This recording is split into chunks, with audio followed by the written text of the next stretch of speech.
A very good afternoon, and this is my presentation on the AirAsia case studies, issues, and recommendations. So in the first slide, I would like to talk a bit on Tony Fernandez himself. So overall, he's a very charismatic person and also a very charismatic leader at the same time. He's a very down-to-earth person. He welcomes whoever he talks with a very big smile, and he's also an overall very charismatic speaker.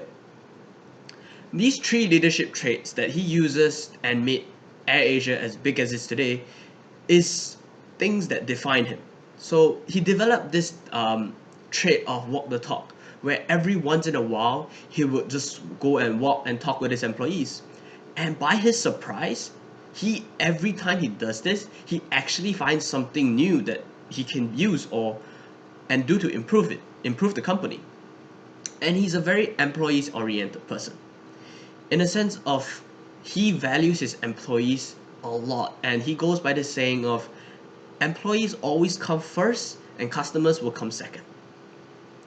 And he also has a very keen eye on how he picks his employees, as he looks for very specific traits. And he himself said that one of his strengths is that him finding good employees is one thing that he even surprises himself. And he also goes by a anti-hierarchy feeling, where believing in what the organization has and letting talents grow and bloom is how he sees the best way to run the company. However, there are some problems that with how he has led and been doing things. There are some problems that has come about. The first being that he usually wants to be in complete control of any given situation. He wants to have the final say, he wants to have the final given input on it, and whether this plan can be carried out or not. And by having this problem, this has led into some trouble, as this put him in some really tough positions. And from the case study of this AirAsia case study, this might be one of the problem that has occurred due to him having this mentality and this mindset. Which then brings me to the overarching issue of the case study, which is the leadership issue with Tony Fernandez wanting to have complete and control over the situation. So in the case study, the Tata Sons and management and Tony Fernandez had a meeting, and the Tata Sons management proposed a fundamental change of how the joint ventures would operate in India now. And Tony Fernandez was rather uncomfortable with it and disagreed to this. This has always been the case, as Tony Fernandez up till now has been the person that has been making all the necessary calls and shots in AirAsia India. This can come from the partnership venture, production of aircrafts, and even the revenue management. And this has been a trait that Tony Fernandez has been using throughout all his other companies in AirAsia, like AirAsia Japan and AirAsia Singapore, as these were very successful. So he wanted to use this form of success and wanted to bring it to India. However, in India, it was rather difficult, as due to the political differences and also the claims on having him be part of the Airbus bribery cases. This has severely damaged his reputation, and therefore him being in control of everything was rather hard, as he was also forced to resign as CEO. And here are some recommendations that I have found that may help to resolve some of the issues here. So the first would be the situational leader theory, where this talks about having a more situational leadership style, where after observing a situation and scenario, you then go on to understanding how to improve it. So in this case, understanding cultural difference is rather important here, as different cultures have different ways of understanding things and seeing things. So with the success of AirAsia Japan and AirAsia Singapore, and the way Tony Fernandez has been leading that, it's good. But however, trying to replicate the same thing and seeing that if it doesn't work, and also refusing to change, this causes issues because uh, this makes it harder for people to adapt to you, as um, everybody sees things differently.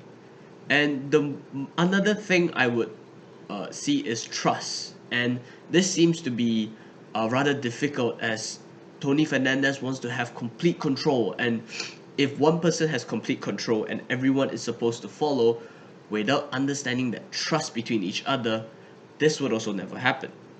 So these are some of the recommendations that I would uh, I would see that could help the leadership issue from this case.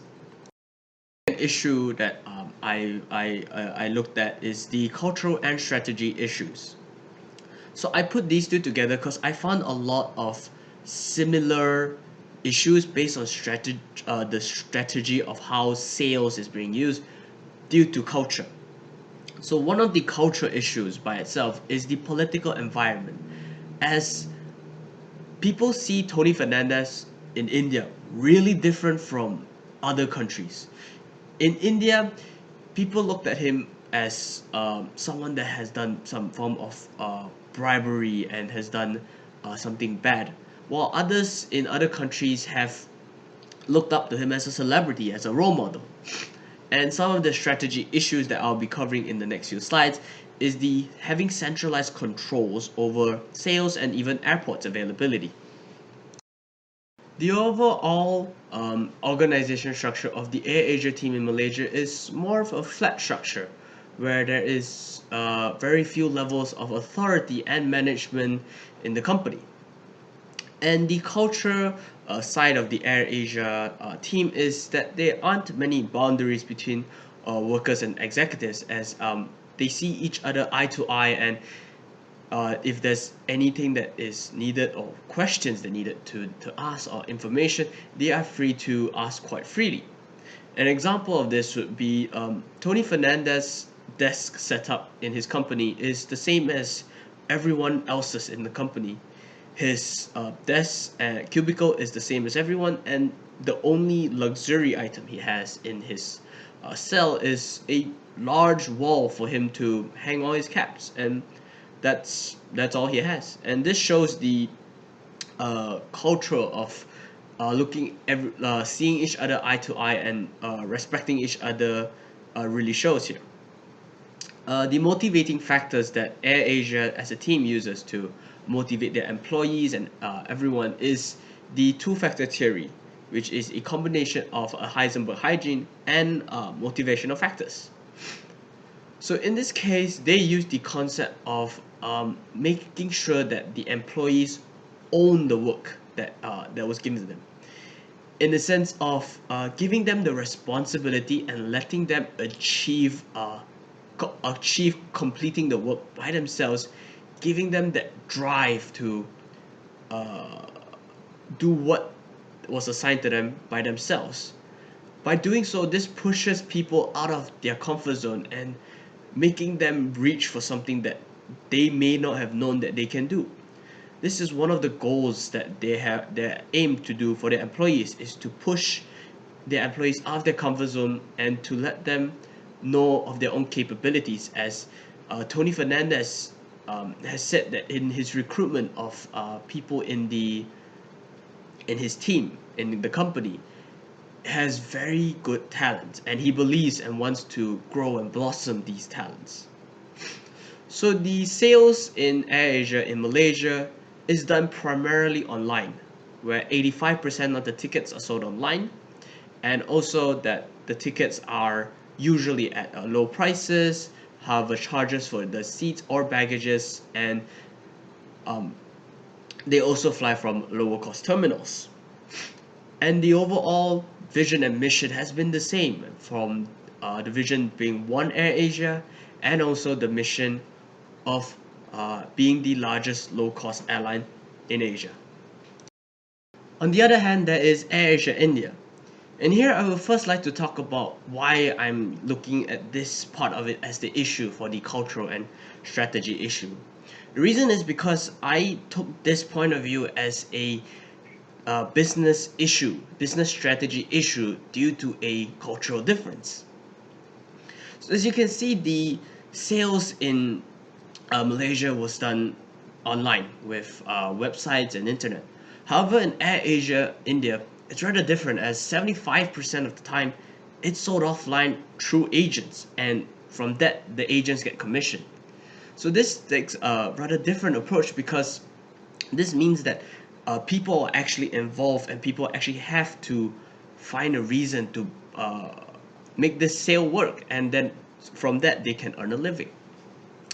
And other things like low cost terminals. By being already a low cost airlines, they have to take out certain minimize and or cut out certain expenses, such as flying on low cost terminals. In Malaysia, there is Subang Airport and KLIA 2, besides the really big one, which is KLIA. And in India, there aren't such a thing. And the airports in Delhi and Mumbai, where AirAsia India did apply for, they couldn't get a place for them to fly from. So this was really hard on AirAsia India. And also, they were told to change their business tactics, like the no free baggage, and also the seat allocation was a really tough business tactic issue that the DCGA found and told AirAsia to resolve and to change. Besides that, the AirAsia India survived on 3 billion rupees that was funded by the Tata management. And also now they are weighing on options whether to buy out AirAsia India from AirAsia Malaysia, or overall, as the Tata Sons management hold the majority of the shareholder. They also are now looking at a Navitaire, which is a self-booking website, which is the first in the AirAsia company's job thing. And there is the IT site, which is the Tata Consultancy Service, where they are now asking the people there to create a crew schedule for the AirAsia India, as originally it was all done in Kuala Lumpur.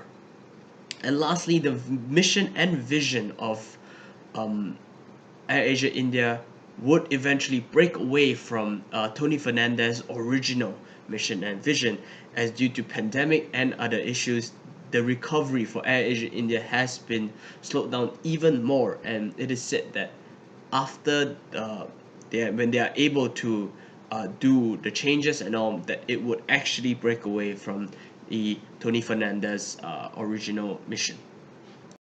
I would like to move on to some of the recommendations or of how I see this can be improved. So, like I said, the business issue was due to culture, right?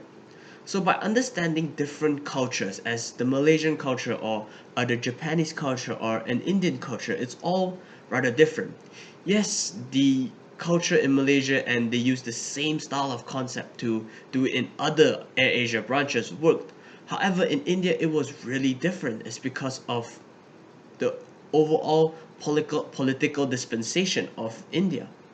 And after the hit on the bribery scandals, this has put Tony Fernandez in a rather disadvantageous view. And due to the fact of not wanting to accept change, would not help him even more as a to push AirAsia India forward.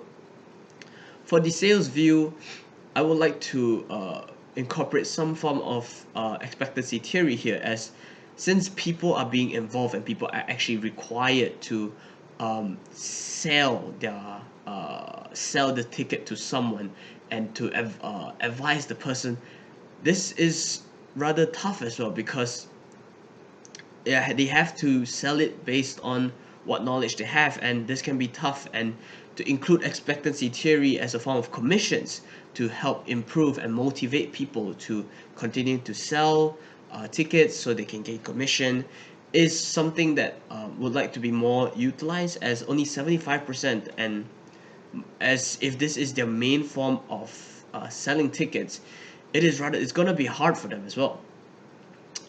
And lastly, I would just like to touch on that not all businesses can run the same way, as I've mentioned a few times, is by finding balance and cooperating together to come to a conclusion to work together and change what is required is probably the best thing that can be done for this um, case study, as from what we can see is Tony Fernandez being super controlling, however also not accepting change, puts him in a position where it's tough for him to want to spread the AirAsia company's vision to the Indian side of stuff. So that is all for me. These are my references, and that is all. Thank you for listening.